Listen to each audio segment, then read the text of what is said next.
मेरे मनोबल को लोग तोड़ नहीं सकता है, मुझे हत्या करा सकता है। मेरी हत्या होगी तभी मेरा जो है अस्तित्व खत्म होगा और मेरा जो मुंह है और मेरी जो अंतरात्मा की आवाज है वो बंद होगी। जोहार, नमस्कार। आप देख रहे थे झार न्यूज और मैं हूं गुंजन कुमार। निशा भगत का नाम आपने जरूर सुना होगा, जो कभी कांग्रेस की तेज तर्रार नेत्री हुआ करती थी, लेकिन बदलते समय के साथ साथ उन्होंने कांग्रेस पार्टी को छोड़कर झारखंड लोकतांत्रिक क्रांतिकारी मोर्चा पार्टी का दामन थाम लिया। जिसके बाद उन्होंने पार्टी में काम करना शुरू कर दिया। काम करते हुए कई बार ऐसा मौका आया है जब आंदोलन में भी उन्होंने हिस्सा लिया। लेकिन कल झारखंड लोकतांत्रिक क्रांतिकारी मोर्चा यानी जेएलके पार्टी ने निशा भगत को पार्टी से 6 वर्षों के लिए निष्कासित कर दिया। अब यहां से सवाल उठने लगा है कि आखिर क्यों निशा भगत को पार्टी से निष्कासित किया गया। कौन सा गलती निशा भगत से हो गया जिसके कारण उन्हें पार्टी से निष्कासित की गई है। चलिए इसी पर हम चर्चा करेंगे, निशा भगत से बातचीत करेंगे फोन के माध्यम से। लेकिन उससे पहले हम आपको बताना चाहेंगे कि निशा भगत ने एक बयान दिया था जिसमें उन्होंने कहा था कि आदिवासी होना इतना आसान नहीं है। आप आदिवासी के घर में जन्म लेते हैं, आदिवासी परिवार में जन्म लेते हैं, तभी आप आदिवासी हैं, अन्यथा आपको आदिवासी का दर्जा कैसे मिलेगा। अगर आप आदिवासी परिवार में जन्म नहीं लेते हैं तब आप आदिवासी नहीं हो सकते हैं। ये बयान उन्होंने इसलिए दिया था कि अभी कुर्मी समाज के द्वारा आदिवासी दर्जा की मांग को लेकर लगातार जो है रांची से लेकर दिल्ली तक दौड़ लगाई जा रही है। आने वाले 20 तारीख को यानी 20 सितंबर को रेल रोको अभियान भी चलाया जाएगा। तो इसी पर जो है उन्होंने यानी निशा भगत ने बयान दिया था, जिस बयान के बाद जयराम महतो की पार्टी ने उन्हें बिना सूचित किए हुए ही पार्टी से निष्कासित कर दिया। निशा भगत से जब हमने बातचीत किया तो उन्होंने कहा कि हमें कोई आधिकारिक पत्र तो नहीं मिला, लेकिन सोशल मीडिया के माध्यम से पता चला कि जयराम महतो की पार्टी जेएलके ने उन्हें 6 वर्षों के लिए पार्टी से निष्कासित कर दिया है। और ऐसी स्थिति में जब एक बयान आदिवासी और कुर्मी को लेकर निशा भगत ने दी और ऐसी स्थिति में पार्टी से निष्कासित कर देने का अर्थ ये होता है, मतलब ये स्पष्ट हो जाता है कि कहीं ना कहीं जयराम महतो की पार्टी एक जाति विशेष की पार्टी है। अगर ऐसा नहीं होता तो निशा भगत के दिए गए बयान के आधार पर निशा भगत को पार्टी से निष्कासित नहीं किया जाता। इसलिए जो है अब ये सवाल उठने लगा है कि जयराम महतो की पार्टी एक जाति विशेष के लिए बनी हुई है। और अब जब जेएलके पार्टी ने निशा भगत को पार्टी से निष्कासित कर दिया है, तब निशा भगत को यह समझ आया कि जयराम महतो की पार्टी द्वारा अब तक आदिवासियों का इस्तेमाल किया जाता रहा है और जो भी आदिवासी उनके पार्टी में रहेंगे इसी तरह से इस्तेमाल किए जाएंगे। उन्होंने अपने साथ साथ आदिवासी समाज का भी अपमान होने की बात कही है। तो जब निशा भगत को अभी निष्कासित किया गया पार्टी से बयान के बाद, तो स्पष्ट रूप से ये कहा जा सकता है कि जेएलके पार्टी द्वारा आदिवासी बेटी निशा भगत के साथ साथ पूरे आदिवासी समाज का भी अपमान किया गया है। तो हमने जो है इसी मुद्दे को लेकर निशा भगत से फोन पर बातचीत किया है, उनका रिकॉर्ड किया है फोन बातचीत का, वो मैं आपको सुनवाता हूं कि निशा भगत ने पार्टी से निष्कासन मामले पर क्या कुछ कहा है, उन्होंने पार्टी पर क्या आरोप लगाया है, किस लिए उन्हें जो है पार्टी से निष्कासित किया गया है और उन्हें जो निष्कासित किया गया है तो उससे क्या स्पष्ट होता है। तो चलिए सुनवाते हैं कि निशा भगत ने हमें क्या कुछ बताया है। हम ये पूछ रहे थे कि पार्टी से जो आपको निष्कासित किया गया उसका कारण क्या रहा। सबसे पहले आपके चैनल के माध्यम से जितने लोग मुझे सुन रहे हैं सबको मेरी तरफ से नमस्कार, जोहार, जय धर्मेश। पार्टी से निष्कासित मुझे इसलिए किया गया क्योंकि मैं कुर्मी समुदाय की वो बोली कि किसी भी हालत में किसी कीमत पे आदिवासी नहीं बन सकते। यही कारण रहा कि मेरे को पार्टी से बिना सोच किए हुए ये लोगों ने निकाल दिया। आपको कब पता चला, कैसे पता चला कि पार्टी से निष्कासित हो चुकी हैं आप? मुझे सोशल मीडिया और अपने शुभचिंतकों के माध्यम से पता चला कि आपको पार्टी ने निकाल दिया है। क्योंकि आप एक आदिवासी समाज की बेटी हैं और आपने उस दिन जो आदिवासी हित की बात की थी, तो क्या लग रहा है कि आपको जेएलके पार्टी जो है जाति या फिर समाज विशेष की पार्टी बनकर रह गई है क्या? मुझे ऐसा फील कराया था इन लोगों ने, लेकिन ऐसा ही होगा, सत्य होगा, ये मुझे यकीन नहीं था। मैंने पार्टी के परिप्रेक्ष्य में कुछ गलत नहीं बोला। मैंने कुर्मी समुदाय जो है, हम आदिवासी लड़की हैं, एक रूढ़िवादी परंपरा को मानने वाली, सभी को अपने समाज के बारे में बोलने का अधिकार है। ये मैंने अपने समाज के प्रति कहा कि ये आदिवासी नहीं बन सकते हैं, चाहे वो रेल रोक दे, चाहे चक्का जाम कर दे, चाहे वो कुतुब मीनार से कूद जाए। जो सच्चाई है, आदिवासी बनना नहीं पड़ता है, आदिवासी पैदा होना पड़ता है। और सबसे बड़ी बात है कि ये आरक्षण का खेला है। वो अगर अपने कुर्मी, अपने धर्म संस्कृति की बात कर रहे हैं और वो आदिवासी में शामिल होना चाह रहे हैं और आदिवासी बेटी का इस तरीके से अपमान कर रहे हैं, तो इन लोगों की मानसिकता और सोच जो है, झलक रहा है कि सत्ता में आना चाहते हैं, इस झारखंड को हथियाना चाहते हैं। इनका पुराना इतिहास देख लीजिएगा तो ये लोगों को अंग्रेजों ने यहाँ अफीम की खेती करने के लिए लाया था। अच्छा। तो अब जो है पार्टी में आदिवासी लीडर को तवज्जो पर सवाल उठने लगा है। तो क्या लग रहा है कि इस पार्टी में आदिवासी लीडर जो भी होंगे उनको किस तरह से तवज्जो मिलता है? देखिए, सबसे बड़ी बात है, इस शब्द को जो आप पूछ रहे हैं उसको बोलने की आवश्यकता नहीं पड़ी। पूरा झारखंड ही नहीं, पूरा देश देख रहा है कि इन लोगों का जो रवैया था कि अपने कुर्मी समाज के लिए लगातार उन्होंने प्रायोरिटी जो दी है और अभी भी उन्होंने दिखा दिया है, तो मुझे बोलने की आवश्यकता नहीं है। केंद्र की राष्ट्रीय अध्यक्षा जो है तमाड़ में मुंडा जी हैं, जो आदिवासी समुदाय से आती हैं, दमयंती मुंडा जी, आप देख लीजिए ना कि पार्टी में उनको कितनी प्रखरता से रखा जाता है। पार्टी की केंद्रीय अध्यक्ष महिला मोर्चा की, और देख लीजिए एक तरफ बेबी महतो को देख लीजिए, कौन से पद में थी कि उनको इतना ट्रेंडिंग किया गया, सिर्फ महतो का टैग लगा है इसीलिए। आप देखिएगा कि दूसरी महिला है जो कैंडिडेट भी रही हैं, पूजा महतो।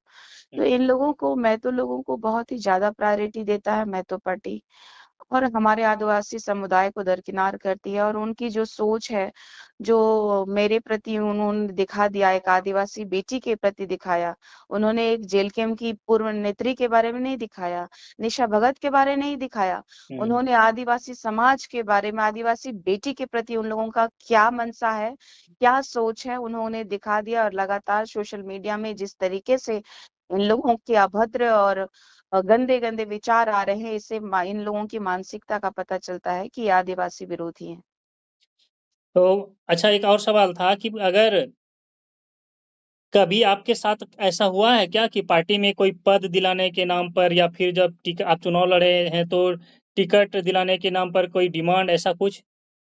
जब मैं कांग्रेस पार्टी छोड़ दी थी, तब मुझसे संपर्क किया था रामगढ़ का संतोष महतो, जो केंद्रीय प्रवक्ता रहा। वो ले जा करके मिलाया था मुझे कि आप का स्वागत है पार्टी में। तो केंद्रीय अध्यक्ष जो जेल कैंप के हैं, टाइगर जयराम महतो, उन्होंने कहा था कि दीदी आपका स्वागत है, आप राष्ट्रीय पार्टी से आई हैं और हमें अनुभव इतना नहीं है, आप अनुभव के लोग आएंगे तो हमारे लिए बहुत ही अच्छा होगा पार्टी में। ये जो डिमांड किया गया था, चाहे इलेक्शन में मुझसे जो मांगा गया था, तो वो टाइगर जयराम महतो ने नहीं, मुझसे डायरेक्टली संतोष महतो ने कहा कि 10 लाख रुपया दे दीजिए या स्कॉर्पियो, जिनके नाम से मैं बोलूंगा उनके नाम से करना होगा आपको। मैंने कहा है, गरीब गुरबा आदिवासी बेटी चुनाव लड़ ले रही है, उससे बड़ी बात मेरे लिए कुछ नहीं हो सकती है। हमारे परिवार में इतने धनवान लोग नहीं है कि हम लोग स्कॉर्पियो और पैसे दे पाएंगे।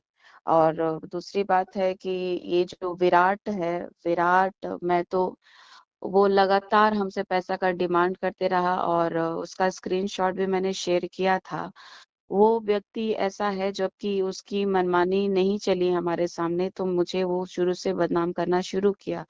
और टाइगर को भी ये कहा था कि निशा भगत को टिकट नहीं मिलना चाहिए, लेकिन टाइगर ने मुझे टिकट दिया था, इसका मैं सम्मान करती हूँ। लेकिन जिस तरीके से जेल कैंप जो है सिर्फ कुर्मियों का पार्टी है, और कुर्मी लोग जो है अपनी मानसिकता को पूरी तरीके से झलका दे रहे हैं। मैंने कभी नहीं सोचा था कि इन लोगों को इस तरीके से एक्सपोज करूंगी, और मैंने कभी नहीं सोचा था कि ये लोगों का जो समाज के लोग इस तरीके से मुझे बोलेंगे।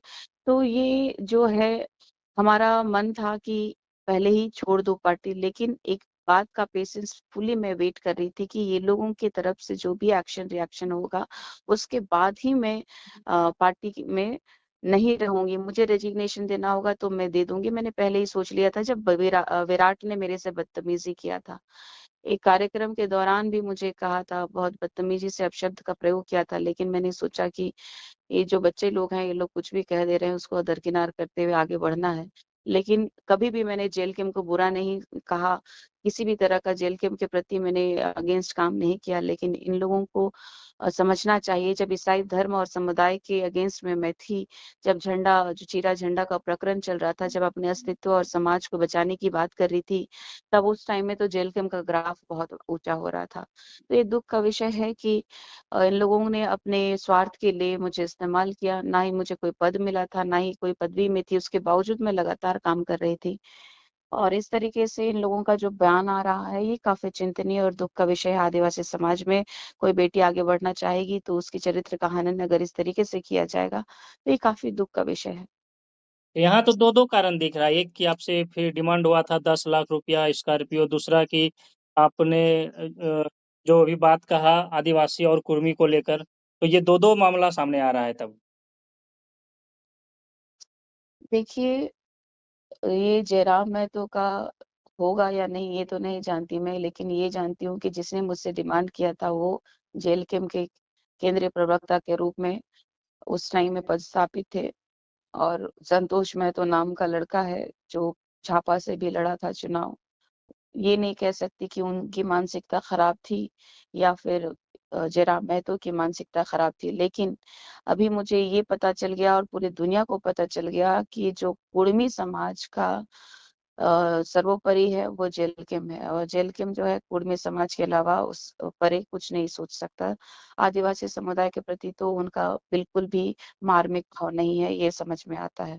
अब आप आदिवासी समाज को या फिर वैसे लीडर जो अभी उनके साथ है या फिर जो जाने वाले सोच रहे होंगे जाएँगे या फिर अपने समाज को क्या कहेंगे? मैं अपने समाज के लोगों को इतना ही कहूँगी कि आदिवासी खुद में एक ब्रांड है। ना ही बीजेपी, ना ही जेएमएम, ना ही जेल कैम्प, ना ही कांग्रेस। सबसे बड़ा आदिवासी है, आदिवासी का अपना टैग है। तो आदिवासी समुदाय के लोगों को अपने ऊपर में जिस तरीके से मुझे इस देर से समझ में आया कि हमें किसी का टैग की आवश्यकता नहीं है अपनी आवाज़ उठाने के लिए। हम खुद अपनी लड़ाई लड़ने के लिए सक्षम हैं। हम अंग्रेज के समय भी हमारे पूर्वज भगवान बिरसा मुंडा जी ने अंग्रेजों को अ, वो सबक सिखाया था कि वो दोबारा पलट करके नहीं देखें। और लगातार हमारे वीर और वीरांगनाएँ हमें ये बताई हैं कि हम लोगों का जो खून है, इतिहास रचने वाला है, कमज़ोर नहीं है, तो इनकी आवश्यकता नहीं है। इन्होंने बताया है, तो हमें उन्हीं के मार्गदर्शन में चलना है, हमें एक होना है और इन आदिवासी विरोधियों से लड़ना है। इतना ही कहना चाहूँगी। बस धन्यवाद। आखिरी में हम एक कुछ और ये पूछ रहे थे अब आपको मतलब जो कुल मिला के निष्कर्ष ये निकला कि जो है वो जाति या फिर एक विशेष वर्ग विशेष का पार्टी है, तो अब जो है आपका आगे का क्या रणनीति है? किस तरह से इस अपमान का सामना करेंगे? देखिए, मुझे मालूम है कि जो सच्चाई का बात करता है, सच की जो लड़ाई लड़ता है, उसे कष्ट सहना पड़ता है। मेरे पिताजी भी झारखंड आंदोलनकारी हैं, उनको भी कई बार जेल जाना पड़ा, हमारा घर जला दिया गया। हमने भी कई संघर्ष को देखा है बचपन से। तो अगर ये लोग आज मेरा चरित्र के बारे में या मेरे बारे में इस तरीके से हरासमेंट कर रहा है, तो ज़्यादा से ज़्यादा मैं बीमार हो सकती हूँ, लेकिन मुझे मेरे मनोबल को लोग तोड़ नहीं सकता है।